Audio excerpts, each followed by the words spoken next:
Muy buen día a todos, que Dios en el nombre de Jesús los bendiga en abundancia. El tema de hoy se llama de canonización a santo. ¿Es bíblico este tema?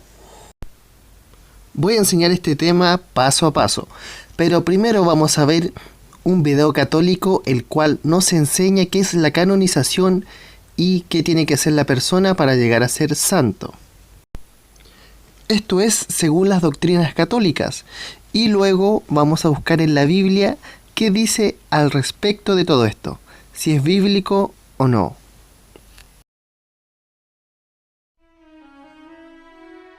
Igual que una persona no nace santa, sino que conquista la santidad a lo largo de su vida, también la Iglesia Católica tiene un largo procedimiento para declarar cada nuevo santo. La investigación de la vida y milagros de los candidatos se llama proceso de canonización. Este proceso se divide en 4 grandes etapas. La primera comienza en la diócesis local, que prepara un informe detallado de la vida y virtudes del candidato y lo presenta al Vaticano. Si no hay ningún impedimento, la persona es declarada siervo de Dios. Si el expediente supera el examen de historiadores, teólogos y cardenales, termina la segunda fase con la declaración de virtudes heroicas de la persona, que desde ese momento es reconocida como venerable. Para avanzar a la tercera fase es necesario verificar un milagro atribuido a la intercesión del candidato. Lo deben aprobar científicos y teólogos para que el candidato sea declarado beato. Desde ese momento la Iglesia reconoce la santidad del candidato y su ejemplo de vida. Los beatos pueden recibir culto público en lugares relacionados con su vida y hay un día al año en el que se celebra su fiesta. La cuarta y última etapa requiere comprobar un segundo milagro realizado después de la beatificación. Si lo hace, será reconocido como santo y pasa a ser un ejemplo para toda la Iglesia. Así, con la declaración pública y formal del Papa, termina el proceso que demuestra que una persona está en el cielo. Una vez declarada santa o santo, los católicos pueden venerar a esa persona según lo establece la liturgia y ver en ella y en sus enseñanzas un modelo de santidad.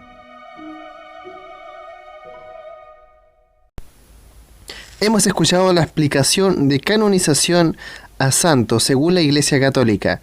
Esta se divide en 4 etapas.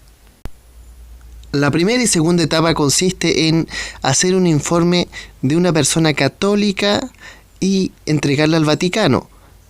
En este informe debe ir anotada su vida, sus virtudes, su aporte social y todo lo que haya hecho al servicio de Dios.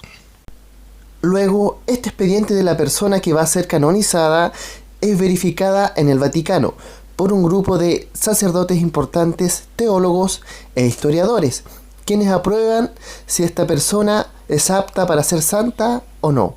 En pocas palabras, si es aprobada. Luego que el informe de esta persona es aceptado, le dan el reconocimiento de siervo de Dios. Luego se procede a la tercera etapa, que es la beatificación, en la cual vamos a ver de nuevo la parte del video. Para avanzar a la tercera fase es necesario verificar un milagro atribuido a la intercesión del candidato. Lo deben aprobar científicos y teólogos para que el candidato sea declarado beato. Desde ese momento la Iglesia reconoce la santidad del candidato y su ejemplo de vida. Los beatos pueden recibir culto público en lugares relacionados con su vida y hay un día al año en el que se celebra su fiesta. En pocas palabras, un beato es una persona que ya está muerta, pero que le ha concedido favores milagrosos a las personas que están vivas. Voy a dar un ejemplo para que esto se entienda más. Supongamos que yo tengo a mi padre enfermo. Entonces yo le pido a Juan Pablo II, que ya murió hace muchos años, que sane a mi padre. Entonces yo en mis oraciones le digo que lo sane, que lo mejore, y de repente, de la nada, mi padre se sana. Entonces, en ese momento, ya se le otorgaría un milagro a Juan Pablo II.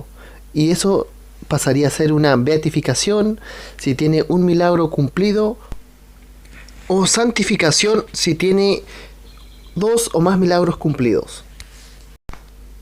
A esto se le llama intercesión a través de la oración.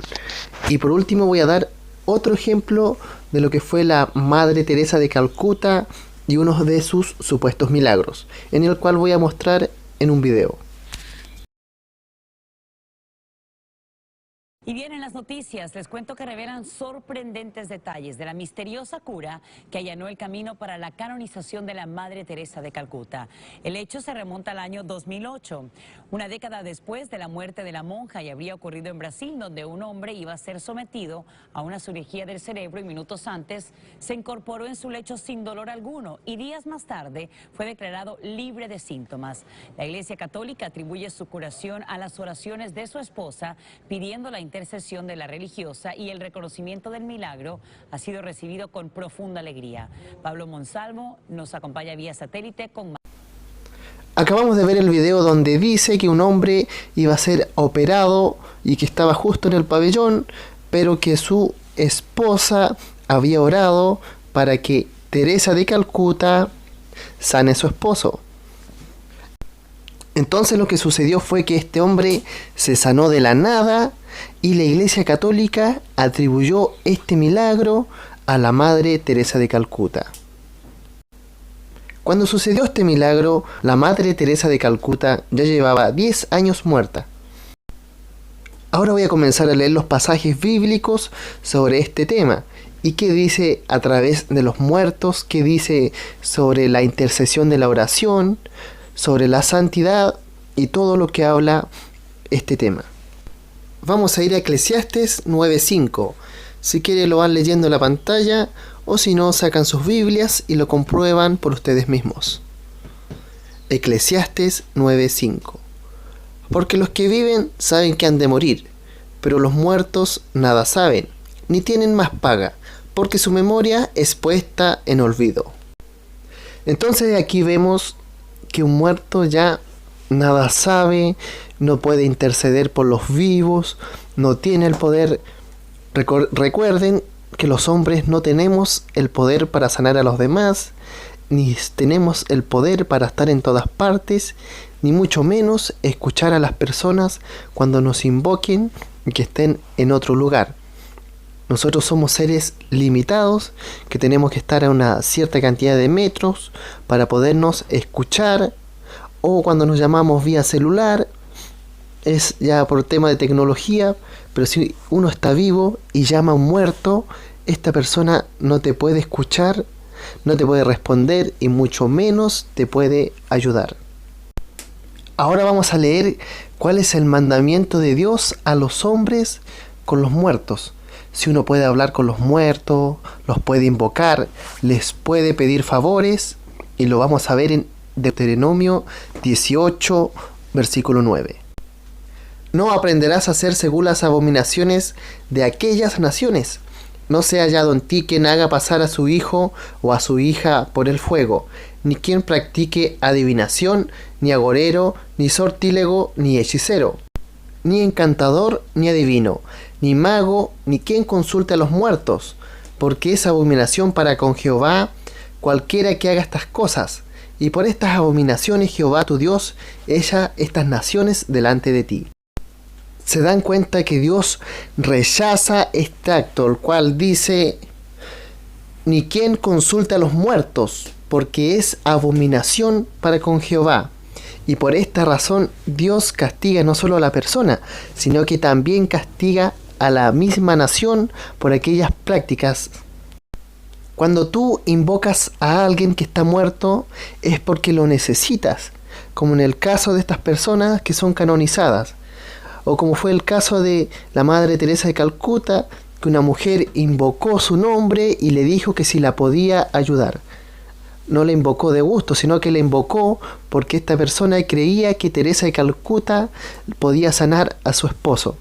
Pero aquí dice la palabra que invocar a un muerto es abominación, ya sea llamarlo, pedirle favores, milagros, no se puede hacer por ningún motivo porque Dios condena esta práctica. Igual que el horóscopo, la magia blanca, la magia negra, los hechiceros, la adivinación. Yo conozco mucha gente católica que le gusta los horóscopos, le gusta la astrología, le gusta ir a ver a los adivinos para que le muestren su futuro, el tarot. Y como estamos viendo aquí, todo esto condena a Dios, porque esto no es de Dios, esto es de Satanás. Satanás le da poder a los hombres para que vean el futuro, para que hagan encantamientos a las personas y muchas cosas más, como la magia blanca, enamorar a alguien a través de hierbas, ver el futuro. Todas estas prácticas son satánicas, no son de Dios, y Dios por esto condena a las personas y a los mismos países. Por eso, si usted ha visto un familiar que ha muerto y ha conversado con él, ese no es su familiar, ese es un demonio que se ha hecho pasar por un familiar suyo que ha muerto para engañarlo a usted. Porque cuando una persona muere, o va directamente al cielo o al infierno, pero no se queda vagando en la tierra. Lo que hay en la tierra, los únicos espíritus que hay son los demonios. Y a los ángeles de Dios, ellos también andan en la tierra cuidando a las personas, sirviendo, los que son los siervos de Dios, ayudándolos, pero las personas que mueren no se quedan en la tierra, y eso usted tiene que entenderlo.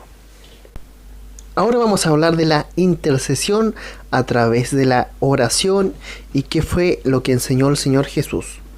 Vamos a ir a Mateo 6, versículo 9. Vosotros pues oraréis así: Padre nuestro que estás en los cielos, santificado sea tu nombre. Acabamos de ver en el video que un hombre estaba muy enfermo y su esposa le pidió a Santa Teresa de Calcuta que lo sane, y esta persona milagrosamente se sanó. Pero ¿qué dice Jesús acerca de la oración? Que cuando uno ore, cuando uno hable con Dios y pida algo, tiene que ser directamente con Él.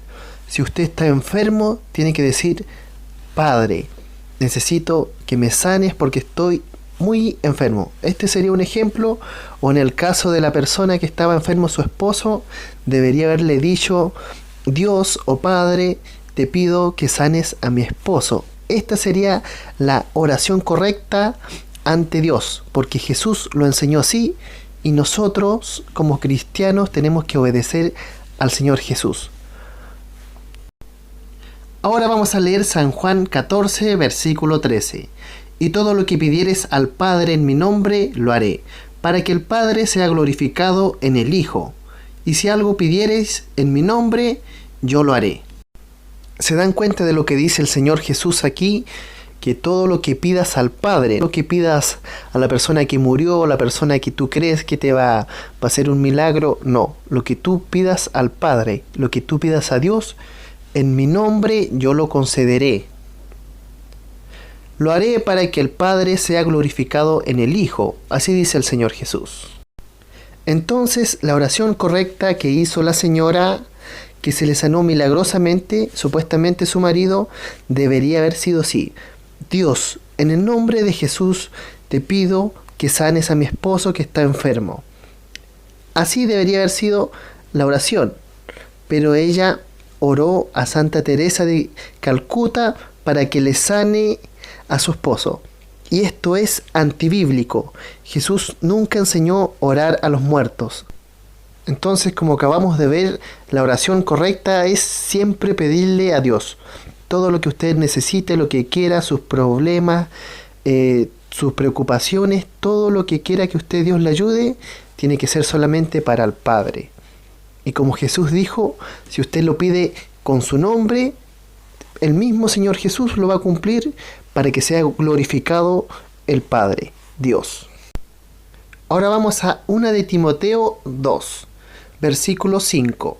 Porque hay un solo Dios y un solo mediador entre Dios y los hombres, Jesucristo hombre, el cual se dio a sí mismo en rescate por todos, de lo cual se dio testimonio a su debido tiempo. Podemos ver que existe solamente un solo mediador, un solo intercesor entre Dios y los hombres. Y este es el Señor Jesucristo. Nadie más puede interceder por nosotros.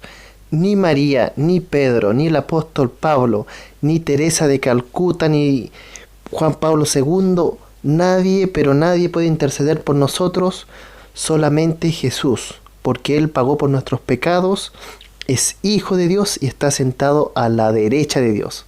Solamente Él puede interceder por nosotros, nadie más. Por esto vemos que estas doctrinas católicas son mentira, porque ninguna persona puede interceder por nosotros. Ninguna persona que haya muerto puede ayudarnos para hacernos milagros, favores o cualquier tipo de ayuda. Esto es totalmente mentira. Ni María, ni Pedro, ni Teresa de Calcuta pueden interceder por nosotros. Es antibíblico orar por los muertos. Cuando usted necesite algún milagro, alguna ayuda, protección, ya sea para usted, para sus hijos, para su esposo o esposa, usted tiene que arrodillarse y pedirle solamente a Dios. Y en el nombre de Jesús. Si usted necesita a lo mejor que Dios le ayude económicamente, usted le pide a Dios en el nombre de Jesús que le dé un trabajo, que le mejore sus finanzas. Y también usando los versículos que están escritos. Por ejemplo, si usted está enfermo, puede decir a Dios, Padre, en el nombre de Jesús, estoy enfermo y te pido que me sanes. Tu palabra dice que todo lo que pidamos en el nombre de Jesús, el Señor Jesús lo va a cumplir para tu gloria y para tu honra, y yo lo creo. Entonces, esta sería la forma correcta de orar. Y para que nuestras peticiones Dios las cumpla, siempre y cuando usted también practique el arrepentimiento y la voluntad de Dios, cumpla con los mandamientos de Dios, porque si usted también es un pecador desobediente, Dios a lo mejor no le va a cumplir sus oraciones. Usted tiene que todos los días arrepentirse de las cosas que ha hecho. Tienen que obedecer los mandamientos de Dios y ayudar a los demás. Y orar en todo momento. De esta forma Dios le va a ayudar y va a cumplir todas sus peticiones, o la gran mayoría. Y la cuarta etapa de canonización a santo es que la persona le cumpla 2 milagros a una persona que esté viva. Pero como hemos visto, esto es toda una mala interpretación y las personas que están muertas no pueden interceder por los vivos. Y ahora voy a explicar el significado de santo, porque la Iglesia Católica nos enseña que para que la persona sea santa, tiene que cumplir con 2 milagros a las personas que están vivas. Para Dios existen 2 tipos de personas, los santos y los pecadores. No existen ni medios santos ni medios pecadores. O usted obedece a Dios al 100%, o usted no lo obedece al 100% y se convierte en pecador. Por esto vamos a ver primero lo que es un pecador. Y vamos a leer Santiago 2, versículo 10. Porque cualquiera que guardare toda la ley, pero ofendiera en un punto, se hace culpable de todos. Porque el que dijo no cometerás adulterio, también ha dicho no matarás. Ahora bien, si no cometes adulterio, pero matas, ya te has hecho transgresor de la ley. Entonces, un pecador es aquel que quebranta los mandamientos de Dios, ya sean todos los mandamientos o simplemente uno, porque el que comete pecado, ese es pecador. Ahora vamos a 1 de Juan 3, versículo 4. Todo aquel que comete pecado infringe también la ley, pues el pecado es infracción de la ley. Y sabéis que Él apareció para quitar nuestros pecados y no hay pecado en Él. Hasta ahí. Entonces, el pecado es la infracción de la ley. Si usted roba, se convierte en un infringidor de la ley y por lo tanto es un pecador. Está pecando. Si usted miente, si usted mata a alguien, si usted engaña a su esposo o esposa, usted está quebrantando las leyes de Dios y es un pecador. Pero lo contrario de pecador es santo. ¿Qué es santo? ¿Qué significa la palabra santo? Significa consagrado a Dios. Alguien que le obedece en todo momento a Dios. Entonces un santo es aquel que obedece los mandamientos de Dios, ora en todo momento, ayuna y hace toda la voluntad de Dios y del Señor Jesucristo. Todo lo que está escrito. Y si esta persona comete algún pecado, le pide perdón a Dios en el nombre de Jesús. Porque como cualquier ser humano, somos débiles y todos pecamos. Pero la diferencia es que tenemos que evitar de no pecar. Entonces debemos seguir siempre a Dios y obedecerlo. Vamos a leer ahora una de Pedro 1, versículo 15. Sino como aquel que os llamó es santo, sed también vosotros santos en toda vuestra manera de vivir, porque escrito está, ser santos porque yo soy santo. Entonces, un santo es aquella persona que obedece a Dios en vida. No es como lo dice la Iglesia Católica, que un santo es una persona que se hace después de muerto y ven el expediente de su vida y es aprobado y luego esta persona cumple 2 milagros. No es así. Lo que dice la Iglesia Católica es mentira. Por lo que podemos ver acá, cualquiera puede ser santo. Cualquier persona que obedezca a Dios es santa. Una persona santa se hace en vida y no en muerte. Usted en el día de hoy, si se arrepiente de todos sus pecados, puede ser santo. Si deja de robar, si deja de mentir, si deja de tener intimidad sexual fuera del matrimonio o engañar a su pareja. Si usted deja la borrachera, sus malos pensamientos, sus malos deseos, y usted tiene una vida recta ante los ojos de Dios y le ayuda a los demás, usted pasaría a ser un santo. Porque usted, ningún ser humano le puede decir si es santo o pecador, solamente Dios lo sabe eso. Porque existen muchas personas que son buenas, que le ayudan a los demás, pero tienen intimidad a lo mejor con muchas personas, tienen intimidad sin estar casados, o a lo mejor roban, o tienen malos pensamientos. Entonces, estas personas pueden ser muy buenas socialmente, pero ante los ojos de Dios son pecadores.